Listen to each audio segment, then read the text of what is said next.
Bonjour, c'est Nicolas et aujourd'hui j'ai le plaisir d'être avec Alain sur Genève. Bonjour Nicolas. Bonjour Alain, merci de nous recevoir, de me recevoir. Mais merci de m'avoir invité.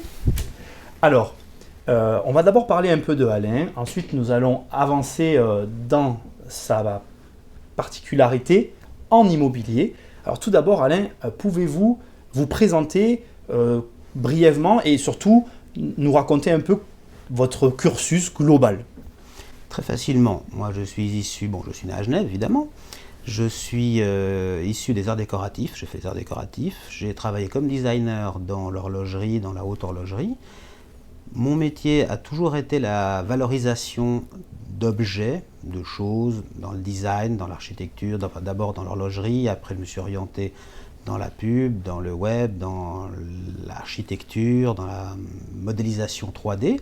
Et par le biais de mes relations, car je suis indépendant depuis l'âge de 20 ans, je me suis mis à mon compte, et au fur et à mesure de mes relations, de mes découvertes, de mes rencontres, on m'a proposé d'aller dans ce domaine de l'immobilier. C'est un domaine pour moi qui me permet non seulement de faire des affaires, de rencontrer du monde et de m'exprimer artistiquement, car on va dire que ma spécialité, c'est la valorisation du bien immobilier par la photo, par l'image, par la présentation et aussi la mise en relation de personnes. Car pour vendre un bien, il faut trouver le bien, il faut trouver l'acheteur, il faut trouver le vendeur. Et avec le temps, on finit par connaître des gens qui vendent des biens et connaître des gens qui en cherchent. Donc voilà un petit peu D'accord. mon parcours. Je vais revenir sur un élément quand vous parlez de valorisation et que vous mettez en valeur par la photo. Est-ce que vous intervenez aussi sur l'environnement du bien? Oui, on peut intervenir parce que parfois vous avez un bien qui, pour son propriétaire, est le bien le plus magnifique du monde. Mais quand on rentre dans ce bien-là, on se rend compte que, oui, effectivement, c'est le bien le plus magnifique du monde pour son propriétaire, mais pas pour l'acheteur. Et voilà. Donc, il faut intervenir sur le bien. Alors, on peut proposer toutes sortes de choses. On peut proposer du homestaging où on va débarrasser tous les meubles, on va repeindre, on va remeubler. Ah oui. Ça se fait, on peut le faire. Parfois oui, parfois non. On peut proposer pour des biens qui sont très grands et dont on ne peut pas faire de homestaging parce qu'on n'a pas la possibilité de le faire. Alors là, on peut faire une vue 3D. Donc, ça m'est arrivé de faire des vues en 3D où on a les plans, on modélise l'appartement ou la maison ou certains espaces et on montre ce que ça peut être. Donc ça veut dire que après, on va mettre des vues du bien actuel et après modification, ce que ça peut devenir. Donc ça, c'est aussi un intérêt. Et autrement, plus simplement, on déplace les meubles. Oui. On désencombre, ouais. On déplace les meubles, on ouvre les rideaux et on fait une composition sympa et après on prend la photo.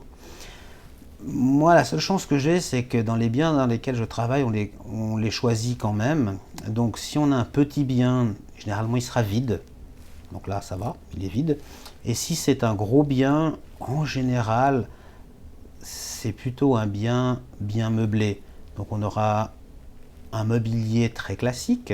Donc on va enlever tout le surplus pour avoir une notion d'espace. Et on va choisir, on va mettre la petite table de jeu à tel endroit, on va mettre le petit meuble là, des petites choses. Donc on va faire un espace joli, quelque chose de très encombré, où on déménage la moitié des meubles dans un espace, on les réaménage.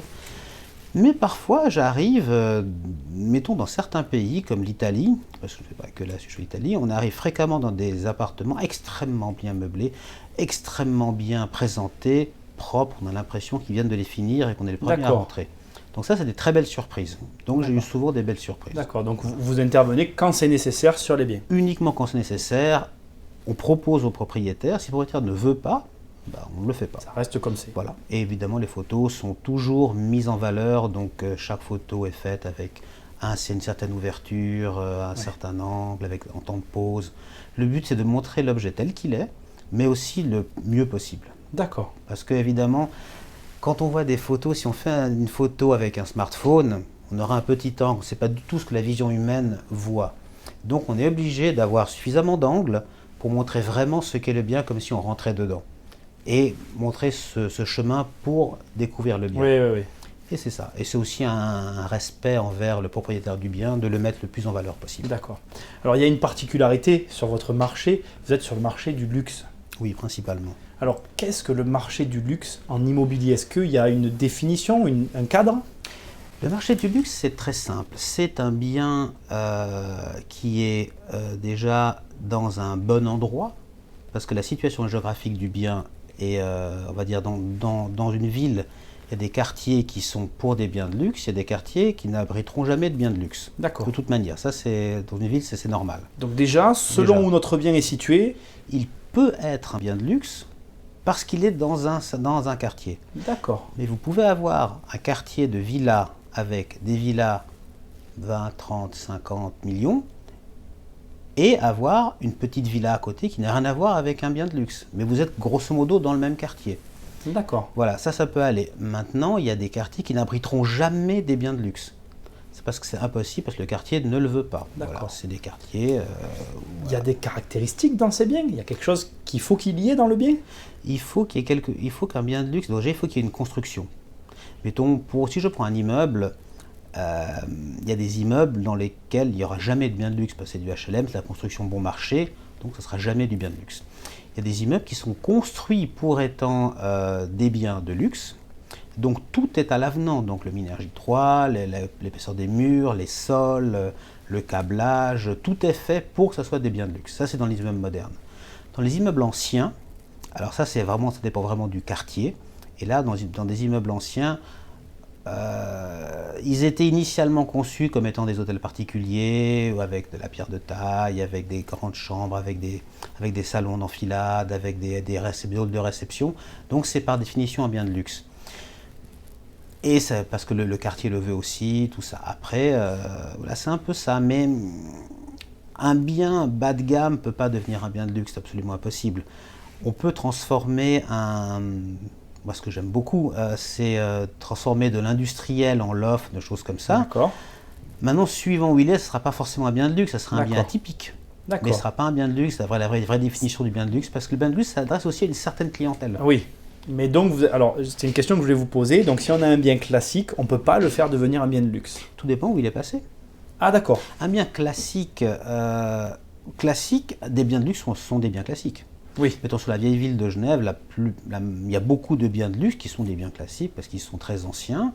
C'est des bâtiments très anciens. Ce sont des biens de luxe. D'autres ne le sont pas parce qu'ils n'ont pas cette caractéristique-là, parce qu'ils sont peut-être plus petits, parce qu'ils n'ont pas les mêmes entrées, il n'y a pas les doubles entrées, il y a plein de caractéristiques. Il n'y a pas de transformation possible en fait. C'est-à-dire qu'on a quand même un cadre minimum de taille, des certains éléments qui font que le bien, même s'il va avoir toutes les caractéristiques, s'il n'est pas au bon endroit, il ne sera pas un bien de luxe. S'il n'est pas au bon endroit, il ne sera pas un bien de luxe parce que le bien de luxe appelle une clientèle qui va dans un certain univers, un certain quartier. Donc elle ne sera jamais dans un quartier qui n'est pas un quartier destiné au bien de luxe. Ou alors il s'est trompé. J'avais cette image de villa en fait qu'on construit. Ouais. Et c'est vrai qu'on a tendance à se dire qu'en construisant, on peut peut-être rendre son bien de luxe en fait. Oui, alors on peut construire une ville. Alors là, si on est en campagne, là, il n'y a plus de règles. D'accord. Moi, je vous parlais vraiment de l'espace de ville ou les D'accord. quartiers. Si on est en campagne, alors là, il n'y a pas de règle. Vous pouvez avoir une petite maison. Mhm. Vous pouvez avoir des petites maisons en enfilade, des petites maisons mitoyennes qui ne seront pas des biens de luxe. Et vous pouvez avoir un tout petit peu plus loin un terrain avec une maison de 1500 mètres carrés habitables, avec du terrain de 8 mètres carrés habitables, avec des finitions incroyables, avec une domotique hallucinante, avec d'un mobilier classé, signé, et ça sera un bien de luxe. D'accord. Donc dès qu'on sort de la ville, après bien sûr, mettons, il y a des quartiers, à Genève, nous avons la rive gauche et la rive droite. C'est évident que les biens de luxe sont sur la rive gauche. D'accord. Et moins sur la rive droite. C'est dû à quoi? Difficile à dire. Ça a toujours été comme ça. Bon, les quartiers de luxe, ce qu'on appelle colonies chez nous, c'est sur la rive gauche, c'est là où il y a toutes les maisons de luxe. En fait, le quartier de la rive gauche a toujours été plutôt, mais de tout temps, un quartier plus résidentiel que la rive droite, qui était plus un quartier un peu populaire et aussi destiné aux institutions internationales. D'accord. Voilà. Maintenant, ce qui a fait ça, c'est que ça s'est fait comme ça. Ça s'est fait comme ça, les étrangers qui viennent veulent être en rive gauche, et ainsi de suite. Après, on trouve aussi des biens de luxe en rive droite, mais beaucoup plus loin. Oui, pas dans la région, beaucoup plus loin, on en trouve, oui, mais dès qu'on se rapproche un petit peu du canton de Vaud, là oui, vous avez des biens de luxe extraordinaires, vous êtes sur la rive droite. D'accord. On n'est plus sur le côté central de Genève, où il y a la rive gauche, et quand on vient demander un bien de luxe, majoritairement on le demande en rive gauche. D'accord. Majoritairement. C'est comme ça que ça se pratique. Voilà. Après, si vous sortez un peu des alentours de Genève, alors là, vous avez un petit peu des biens de luxe un peu partout et des biens pas de luxe un peu partout. D'accord. Ça, c'est un petit Alors, peu comme vous disparate. êtes dans ce marché, vous avez dû voir des choses très atypiques, j'imagine. Pas forcément. Dans la décoration. D'accord. Dans la décoration. Dans la domotique aussi, peut-être. Vous avez évoqué ça tout à l'heure. Oui, dans la domotique. Alors, dans la domotique, mettons, il y a la clientèle chinoise qui adore avoir, eux, quand ils veulent acheter un bien, ils voudront avoir qu'on leur installe toute la domotique, la toute dernière génération, avec un professeur qui va leur expliquer comment ça fonctionne. Souvent, ça va être traduit en chinois, donc il y a plein de choses comme ça. Mais ça, moi, j'ai pas vu de choses complètement folles. Ah, vous n'avez jamais vu de choses folles? Oui, j'allais vous poser la question. J'ai vu, il y a au tout début où les écrans plats n'existaient pas, j'ai vu chez un client une bibliothèque qui s'ouvrait et l'écran plat sortait alors qu'on n'en voyait jamais. D'accord. Donc déjà rien que ça, pour faire sortir de bibliothèque un écran plat il y a 15 ans en arrière, c'est quelque chose de complètement fou. Oui, mettons ça, c'est un truc complètement fou parce que ça n'existait pas. D'accord. On ne les voyait pas, on savait que ça existait, mais voilà, donc ça j'ai vu. Mais c'était extraordinaire il y a 15 ans parce que ce qu'on va voir plutôt, c'est des choses qui sont un peu discrètes. On va voir peut-être, c'est difficile à dire, c'est des sols, des textures, dans la finition. C'est dans la finition que vous voyez la différence. Dans la finition, on verra des ferronneries sur des portes qui ont été chinées à Maastricht et qui ont 500 ans d'âge, 300 ans d'âge et qui ont été adaptées avec une patine dans le temps. Ça, pour moi, c'est un peu ça que je vois. D'accord. Après, je pense que dans d'autres constructions, peut-être dans d'autres pays, plus aux États-Unis, on verra de la domotique complètement folle. Mais ça, maintenant, c'est devenu un peu pour tout le monde. Alors après, moi j'avais vu dans les années 90 des maisons de plus de 1000 mètres carrés habitables avec déjà installé à l'intérieur l'intégralité de toute la sonorisation de toutes les pièces quand on passait. D'accord. Mais voir ça dans les années 90, c'était déjà waouh. Oui, c'était waouh. Mais aujourd'hui, c'est... Aujourd'hui, c'est courant. Oui, c'est courant. À cette époque-là, voilà, il y avait très peu de monde qui le faisait. Voilà. Mais donc du coup, vous êtes dans un métier qui demande une certaine exigence. Ah oui, très exigeant. On est exigeant parce que le client est exigeant. C'est normal. Oui. Parce qu'il a les moyens de payer, il est exigeant. Vous avez le client désagréable, ce qui peut arriver. Voilà, moi j'ai eu la chance de ne pas en connaître. C'est bien, j'ai de la chance. Oui. Vous avez le client capricieux, vous avez celui qui est jamais content, vous avez le client exigeant qui connaît, parce que souvent les gens qui ont des biens, qui vont acheter ou qui vendent des biens de luxe, n'en sont pas à leur premier bien. D'accord. Donc ils en ont déjà eu, ils en ont peut-être plusieurs, donc généralement ils savent ce qu'ils veulent. Ils connaissent la distribution déjà de leurs biens, de ce qu'ils veulent. Ils veulent un hall d'entrée comme ceci, ils veulent des pièces à vivre comme ça, ils veulent des chambres comme ça, ils veulent tel style de confort au niveau des salles de bain, au niveau des WC, au niveau de la piscine, au niveau de plein de choses. Donc ils savent, donc ils ont des exigences et c'est parfaitement normal. Bien sûr. Mais ce qui est aussi très facile, c'est qu'on parle avec des gens qui connaissent. Donc ça devient plus facile. Parce qu'ils savent ce qu'ils veulent. Parce qu'ils savent ce qu'ils veulent. Et ça c'est très facile. Quelqu'un qui ne sait pas ce qu'il veut, c'est très difficile. Oui. Parce que qu'est-ce qu'on va lui proposer? Voilà. Mais on a tendance, alors moi de l'extérieur, j'ai tendance à me dire, bien de luxe, rareté, difficulté à proposer au client en fonction de ses attentes. Bien sûr. Mettons ici à Genève, pourquoi les biens sont tellement... Il y a beaucoup de raisons pour lesquelles les biens sont chers, parce qu'il y a peu d'objets, il y a beaucoup de demandes, c'est très cher, il faut que ça corresponde, il y a des difficultés pour transformer, donc ça devient difficile. D'accord. Effectivement, c'est difficile, c'est plus difficile que dans d'autres pays où il y a pléthore de biens et beaucoup sont en vente, donc ça devient facile. Ici, c'est un marché difficile. D'accord. C'est un marché où il n'y a pas beaucoup d'objets, on a des demandes où on met longtemps pour trouver. Et certaines personnes mettent aussi peut-être longtemps pour vendre parce qu'ils ne trouvent pas l'acheteur pour leur bien qui est peut-être un peu trop cher, ils ne veulent pas le baisser, ou simplement ils ne trouvent pas la personne qu'ils le veulent parce que la personne veut un bien, il ne veut pas une maison classique, il veut une maison contemporaine. Ouais, Ou ouais, au ouais. contraire. Voilà. Mais ils savent ce qu'ils veulent. C'est quelque chose, dans ce que vous dites, que je ressens. Ce sont des gens qui sont... En général, ils savent ce qu'ils veulent. En général, ils savent ce qu'ils veulent. Après, on peut les influencer. Dans le sens, ils peuvent demander un bien classique, on peut leur montrer une maison d'architecte qui n'est pas trop farfelue, et ça peut leur plaire. D'accord. Il faut toujours proposer. Maintenant, suivant la région dans laquelle ils veulent, on peut leur dire, voilà, on a ça dans cette région-là. Si vous allez un peu plus dans telle autre région, on a peut-être un bien qui se rapprochera un peu plus de ce que vous voulez.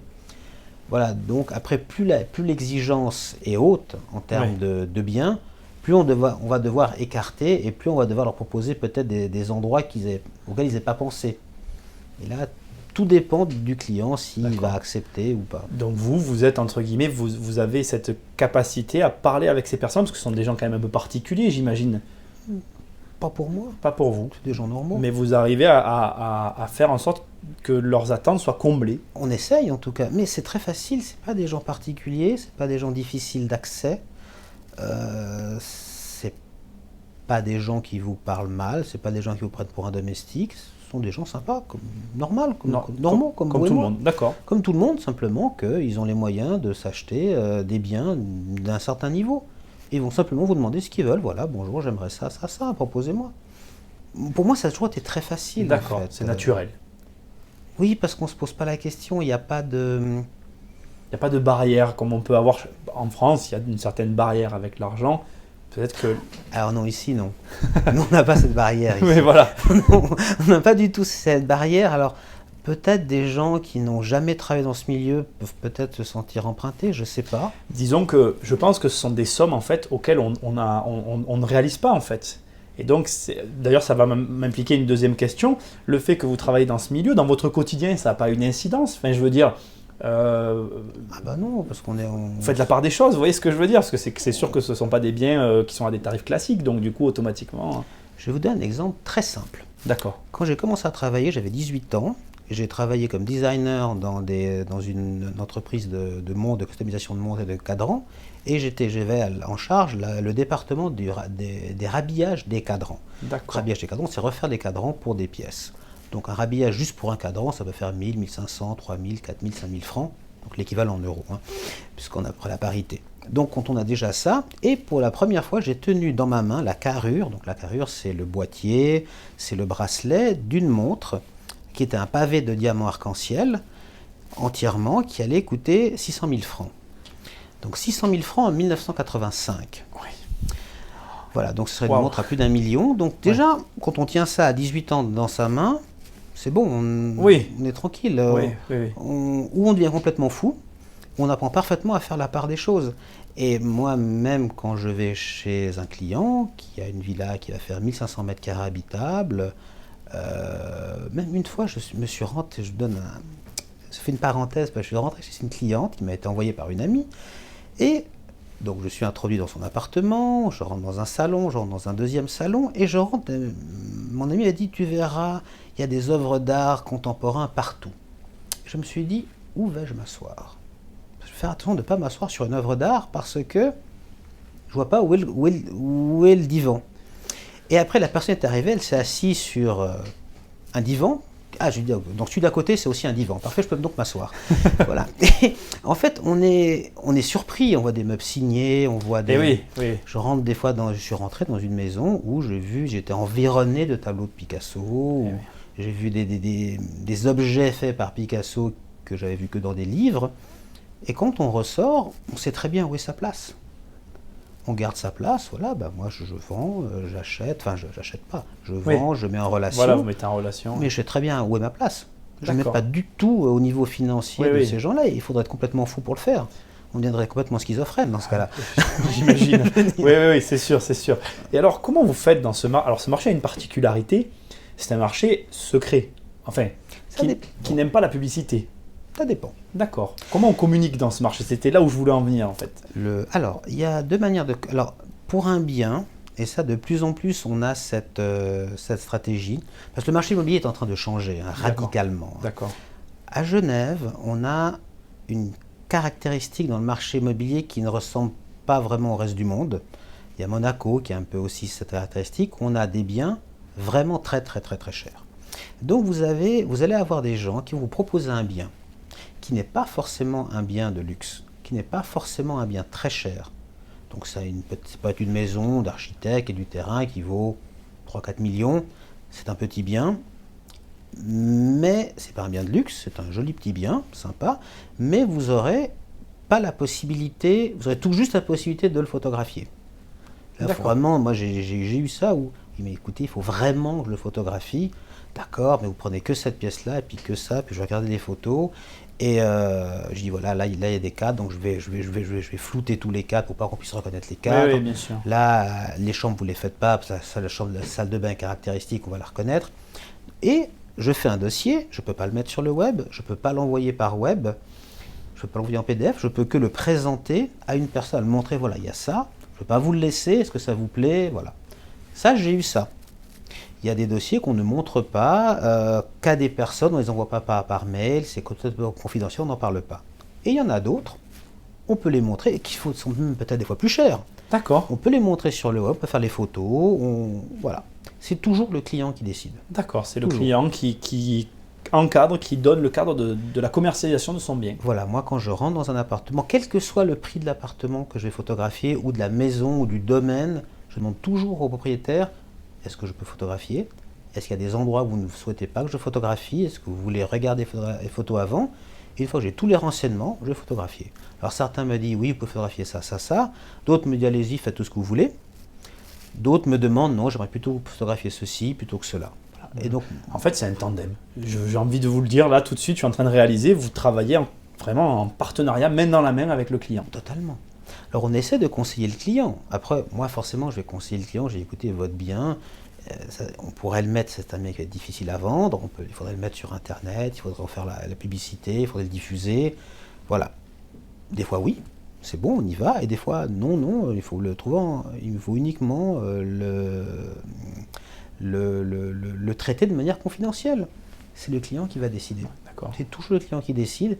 Et nous, notre objectif est de faire vraiment ce qui est le mieux pour le client, en respectant sa volonté, ce qui est très important. Alors, je vais vous poser une question maintenant toujours par rapport au luxe. Est-ce que dans le luxe, on peut parler de rentabilité? Est-ce que oui, il y a un marché du luxe dans l'investissement et la rentabilité? Il y a du marché plutôt de rentabilité dans du commercial, effectivement, dans de l'immeuble, dans du commercial. Il y a une très forte rentabilité dans le non-luxe. Oui, ce qui n'est pas luxe rapporte bien. Ouais. Il y a une rentabilité dans le luxe, éventuellement à la revente, mais après ça dépend des impôts. Il y a une rentabilité pour celui qui vend. D'accord. Pour celui qui va vendre, pour le courtier, de rentabilité, parce que comme c'est des biens qui sont très chers, la commission va être forcément plus importante pour un bien qui vaut 20 millions que pour un bien qui vaut... Un petit bien ici, c'est 700 000 francs. Pour un bien qui vaut 700 000 francs, pour un 20 millions, on n'a pas la même commission. Donc oui, ça rapporte plus. Après, si c'est... Mais maintenant, pour l'investisseur va plutôt investir dans de l'immeuble locatif, dans du centre commercial, dans du parking, ou dans de l'immobilier destiné à du social, parce que garanti par l'État. Ça, c'est rentable. D'accord. Mais dans le luxe, on ne trouve pas cette espèce de ratio qu'on trouve justement dans les biens qui ne le sont pas. Alors, parce qu'il faudrait pouvoir les louer, il faudrait faire un bénéfice. Donc pour l'investisseur, investir dans du bien de luxe, je ne vois pas vraiment l'intérêt. À moins ou alors pour le louer. Ouais. Pour faire, il y a de la location de biens de luxe. Oui, là, ça devient intéressant. Ah, ça existe? Oui, bien sûr. Il y a des biens de luxe qui se louent, des appartements de luxe qui se louent. Alors là, c'est intéressant. Parce qu'effectivement, vous avez investi dans un appartement qui va être loué très cher. Là, oui, c'est intéressant quand il y a une location derrière. Mais autrement, la plus-value, elle peut être bonne, elle est incertaine. Maintenant, les marchés fluctuent. Mais ce qu'on sait, c'est que l'immobilier, en fait, il monte, il se stabilise, il redescend un peu, il remonte, il se stabilise, il redescend un peu, il remonte. Mais en fait, il monte toujours. Voilà, et en tout cas à Genève, c'est ce qu'on a vu. Dans les années 80, il est monté très haut, puis il est redescendu, puis il est remonté encore plus haut, puis il est redescendu, il remonte encore plus haut, il est redescendu. Mais à l'arrivée sur la globalité, il y a quand même une courbe... Il y a toujours une courbe ascendante sur la globalité. Ouais, d'accord. Donc, et ça se pratique, du coup, la location sur les biens de luxe? Oui, ça se fait. Oui, ça se pratique. Bien sûr, ça peut se faire. Et vous-même, vous pratiquez ce genre de choses ou vous êtes essentiellement sur la vente? Alors, moi, je suis essentiellement sur la vente. D'accord. On est en train de développer un concept où on va travailler sur des biens et de luxe, enfin, sur tout type de biens, où il y aura effectivement un concept où la location entrera En ligne de compte. mais le concept est encore n'existe pas ailleurs. On est en train de le mettre en place tranquillement, on regarde beaucoup et il va sortir, je pense, l'année prochaine, comme ça. D'accord. Mais ça, c'est un concept totalement différent. Par contre, de la location de biens de luxe, oui, ça, c'est quelque chose qui existe. Vous trouvez en Espagne, à Ibiza, aux États-Unis, à Miami, il y a des locations de biens de luxe dans différents...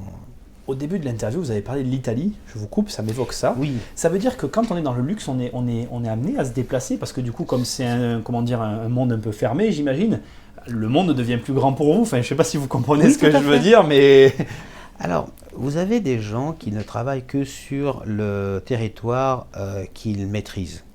Mettons, moi je travaille avec des gens qui sont des gens extraordinaires dans l'immobilier, j'ai des relations avec des gens extraordinaires dans l'immobilier qui ne travaillent que sur le secteur genevois. Ils maîtrisent parfaitement ça, ils ne vont pas ailleurs.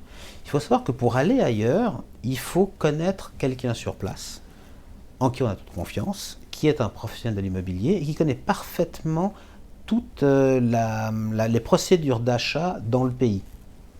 Autrement, on ne peut pas y aller. Ça, c'est tout à fait. Voilà, on peut pas. Donc il faut vraiment avoir des contacts. Moi, mon but, ça a toujours été de sortir également de la Suisse, parce que j'aime la globalité, j'aime aller partout, et je suis intéressé par tout. Il n'y a rien qui ne m'intéresse pas, en fait. Il y a peut-être des pays qui ne vont pas m'intéresser, parce que je n'ai pas le temps de m'intéresser à tout, mais voilà, l'Italie, j'ai eu l'opportunité de connaître des gens qui sont des gens très bien, donc on a eu des biens italiens qui sont... Alors là, c'est que des biens de luxe, on a eu ça. D'accord. Et des biens qui seront aussi moins de luxe, mais là, on a choisi de prendre que des jolis biens. C'est-à-dire que ou on prend un bien de luxe, ou on prend un joli bien, même s'il n'est pas cher, mais il faut qu'il soit joli.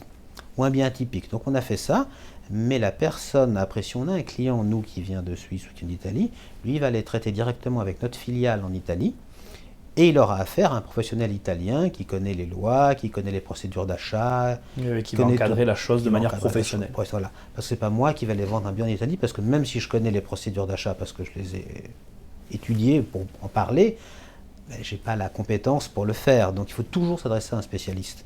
Oui, puisque l'immobilier, c'est le droit des contrats. Et donc si on n'a pas le droit des contrats, si on ne le maîtrise pas, c'est toujours compliqué d'assurer correctement un client. Et on revient à ce qu'on disait tout à l'heure, vous êtes sur une clientèle exigeante, voilà. Donc vous devez d'être carré. Ah oui, on a été totalement spécialisé et professionnel. Moi, mon domaine, c'est la valorisation et la mise en relation de personnes. Après, la maîtrise très technique des biens, je laisse ça aux professionnels qui, eux, font du courtage, la maîtrise technique. Ça, c'est pas mon domaine à moi. Moi, c'est plutôt la valorisation immobilière, la création de concepts. Et sa mise en avant. Je dirais chacun son métier, parce qu'il y a beaucoup de métiers autour de l'immobilier. Il y a des gens qui sont extrêmement bons pour ces données techniques, mais ils ne pourront pas mettre en valeur le bien. Ce n'est pas leur job.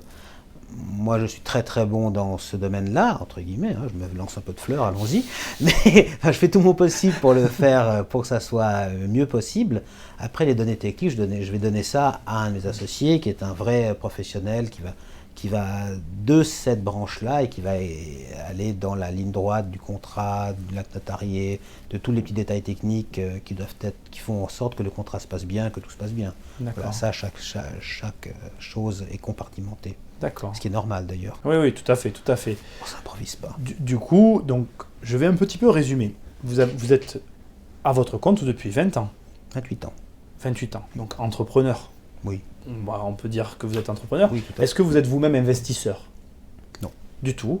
Et par rapport à votre clientèle, est-ce qu'il se dégage dans cette clientèle assez particulière un profil d'entrepreneur ou d'investisseur, quelque chose qui va avoir un peu le dessus? Est-ce ce sont des personnes qui ont un patrimoine immobilier et qui ont, entre guillemets, assis leur richesse avec l'immobilier, ou ce sont des gens plutôt des entrepreneurs qui continuent d'innover en créant les gens auxquels vous... Moi, j'ai eu les deux. D'accord. J'ai les deux. J'ai des personnes qui ont un patrimoine de famille. D'accord. Et qui le gèrent et qui l'alimentent et qui achètent. Voilà. J'ai des gens qui sont issus de rien et qui ont brillamment réussi et qui achètent des biens juste pour eux-mêmes ou qui investissent. Donc on a un peu tous les cas de figure. D'accord, il y a tous les profils. Il y a tous les profils. Est-ce que, alors là où je veux en venir, c'est par rapport à cette expérience que vous avez, si vous étiez face à un entrepreneur débutant et ou un investisseur débutant, quel serait le conseil que vous auriez à donner par rapport à votre expérience? On va dire l'entrepreneur et puis après l'investisseur, si vous pouviez répondre aux deux. L'entrepreneur, c'est déjà de trouver un concept qui n'existe pas, y croire et ne jamais lâcher, et là ça marche. D'accord. Parce qu'il faut faire quelque chose d'innovant. Il ne faut jamais lâcher, il ne faut jamais se décourager, il faut s'entourer des bonnes personnes, et invariablement ça fonctionne. D'accord. Et il faut beaucoup travailler.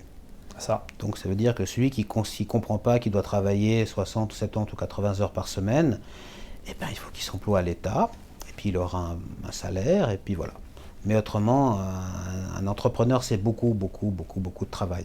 Après, il y a des entrepreneurs très intelligents qui arrivent à travailler peu et à réussir brillamment. Il y en a très peu, bon, mais de tous ceux que je connais, tous ceux qui ont bien réussi, c'est qu'ils ont vraiment beaucoup travaillé, sans compter leurs heures. D'accord. Et pour le jeune investisseur, ben, je dirais que le petit bien est un bon bien de départ.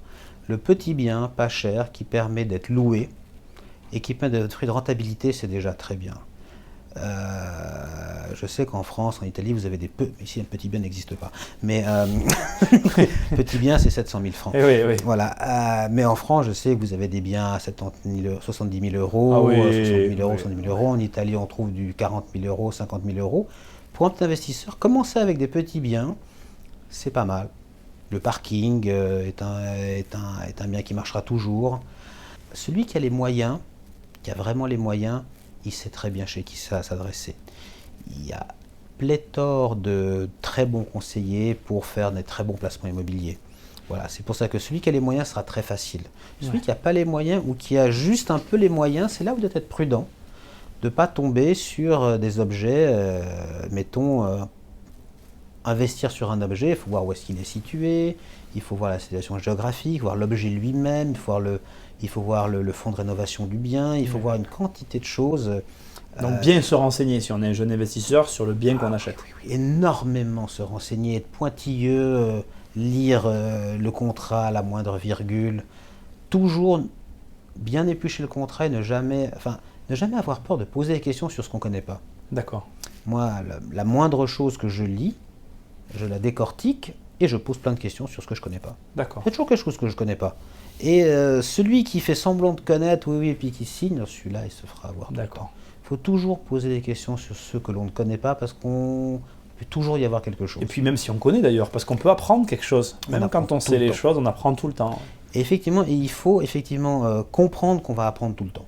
Et si on est prêt à apprendre tout le temps, on peut être entrepreneur, on peut être investisseur. Ouais. Si on croit, moi ça fait 28 ans que je suis entrepreneur, et je suis content d'apprendre, de savoir que j'apprends tout le temps. C'est ça qui est intéressant. Si on se dit non, moi je connais tout, ça veut dire qu'on n'a pas compris. Et c'est là où on risque de se planter. Ouais. Voilà. Donc il faut toujours être à l'affût de quelqu'un qui connaît plus que vous, de poser une question, d'apprendre régulièrement. Et surtout, on est dans un monde qui avance très vite. Ça, c'est vrai. C'est vrai qu'avec Internet, ça c'est encore plus... Ça va extrêmement vite. Les techniques vont très vite, la manière de vendre va très vite, la manière de louer change, la manière de vendre change. Tout change très vite et il faut être apte au changement, il faut être apte à s'adapter et pas dire non, mais ça a toujours marché comme ça. Je dis non, c'est pas parce que c'est toujours fait comme ça que ça doit continuer à se faire comme ça. Maintenant, ça peut changer et si ça va changer, il faut être là avant.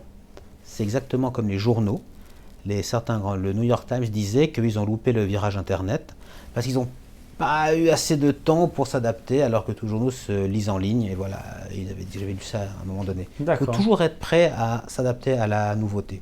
Tout en gardant ses bases. Pour être un bon investisseur. Exact. Je veux revenir, tout à l'heure vous avez parlé de prix en Suisse. Je voudrais vous poser une petite question là-dessus. Oui. Donc c'est vrai que on est dans un marché particulier, on ne va pas revenir là-dessus, mais c'est une question, comme on dit, il n'y a pas de question bête, mais c'est quoi une grosse somme dans le luxe ? Est-ce qu'il y a un palier ou il n'y a pas de limite pour une grosse somme ? Aucune limite, les biens.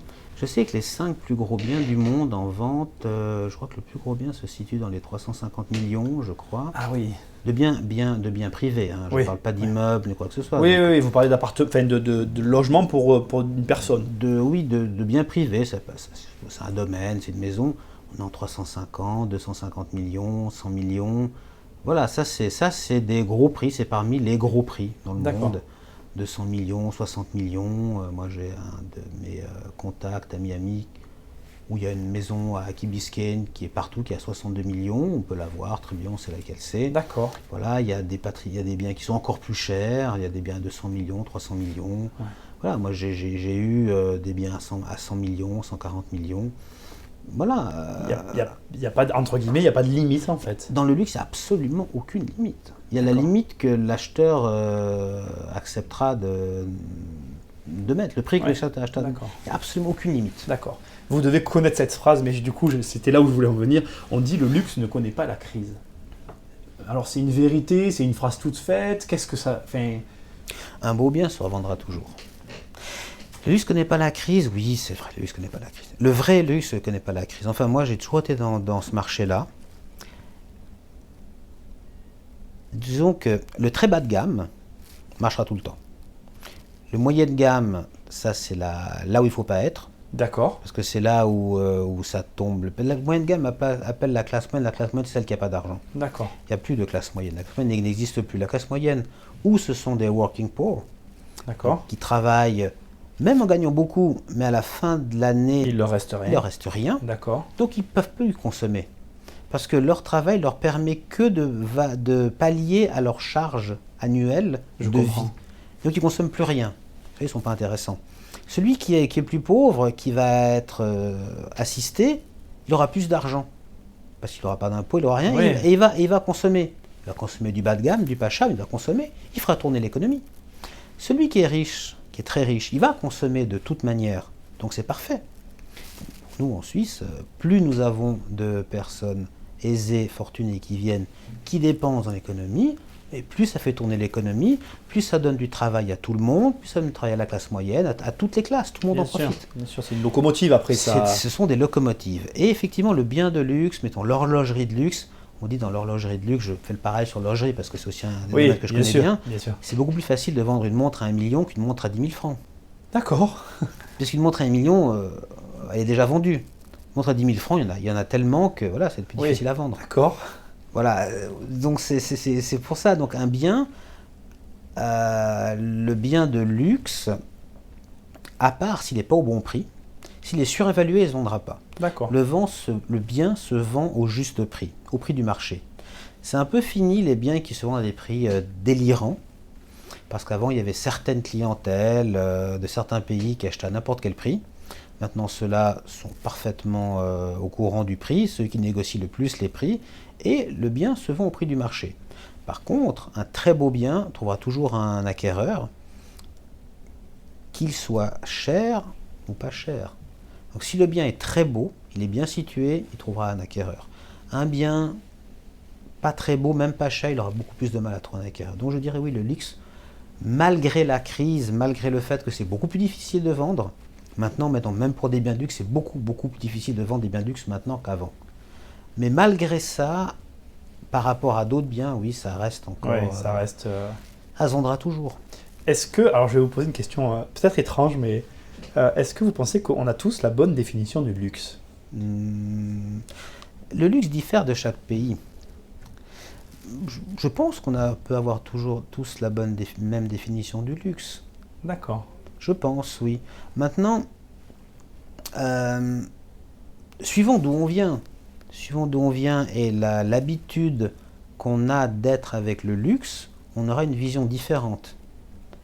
Je me rappelle un de mes amis qui disait qu'il avait rencontré quelqu'un qui était emprunté à l'idée d'aller dans un hôtel 5 étoiles prendre un café.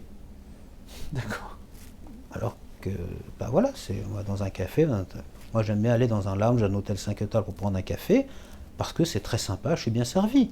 Comme quand je suis en Italie, j'aime bien aller dans le petit bar du coin, prendre un café, parce que c'est très sympa aussi. Ce grand écart me convient très bien. comme si je suis en Thaïlande, je suis très content d'aller en tongs et en short manger dans la rue. Comme ça, voilà, il faut juste être à l'aise. Mais, voilà, mais je veux dire que oui, la définition du luxe est peut-être différente suivant du pays dans lequel on est, sur du milieu, un peu d'où on est issu, peut-être. Mais maintenant, encore qu'avec Internet, il y a plus ce genre de choses. La télévision, où tout le monde sait ce qu'est du luxe. Oui. Le luxe, c'est aussi, le vrai luxe, c'est aussi la qualité. Et plutôt la discrétion, je dirais. Alors après, on a du tape à l'œil. Il peut y avoir du luxe tape à l'œil, et il peut y avoir du luxe très discret. On voit dans les chaussures, dans les appartements, dans les montres, dans les vêtements, on a du luxe, la très très très bonne qualité, c'est discret, personne ne sait ce que c'est, on voit juste que c'est bien. Voilà. Moi je suis plus dans le luxe, dans la qualité, qui a un certain prix, ça peut être du luxe si on peut se le payer. Voilà. C'est comme l'alimentation de luxe. Oui, c'est vrai qu'il y a aussi. Oui, mais ça s'étend partout de toute façon. Voilà, l'alimentation de luxe, pour moi, c'est le bon produit. C'est pas forcément le caviar iranien frais. C'est la qualité du produit. C'est la qualité du produit. Moi, je trouve qu'une très bonne tomate bio qui vient d'un petit propriétaire qui a un goût extraordinaire, pour moi, c'est un aliment de luxe. Tout à fait. Avec un extraordinaire bon pain et une huile d'olive et un petit sel de Caronte, pour moi, ça fait référence à ma région. J'apprécie. Exactement. Et pour moi, ça c'est un bien de luxe. Parce que le luxe, c'est aussi le plaisir qu'on a à déguster, ou à voir, ou à acheter, à utiliser ce qu'on a. Et ça, pour moi, ça c'est du luxe. D'accord. Effectivement. Mais il n'est pas cher. Oui, mais c'est sûr, voilà, c'est sûr. Ça. Alain, pour finir mes interviews, j'aime bien finir avec une note humoristique. Voilà. Un petit peu, ça détend. Je vous offre un cadeau. Vous ne l'aimez pas. Qu'est-ce que vous en faites? Déjà, je vous dis merci. Déjà pour le cadeau, parce que je suis quand même poli. Qu'est-ce que j'en fais? En général, je le garde parce qu'un cadeau qu'on m'a offert, c'est toujours, ça part d'un bon sentiment. Donc, si je l'aime pas trop, je vais le garder. Mon père m'a offert 12 000 objets bizarres que je n'aimais pas du tout, qui n'allaient absolument pas avec mon intérieur, que j'aime très épuré, et je les mettais dans un placard, et puis quand il venait manger, je m'empressais de le sortir pour le mettre parce qu'il était très heureux de le voir. Voilà, c'est un petit peu ça. Bon, Alain, merci pour tout, et puis à bientôt. Bonne continuation. Merci.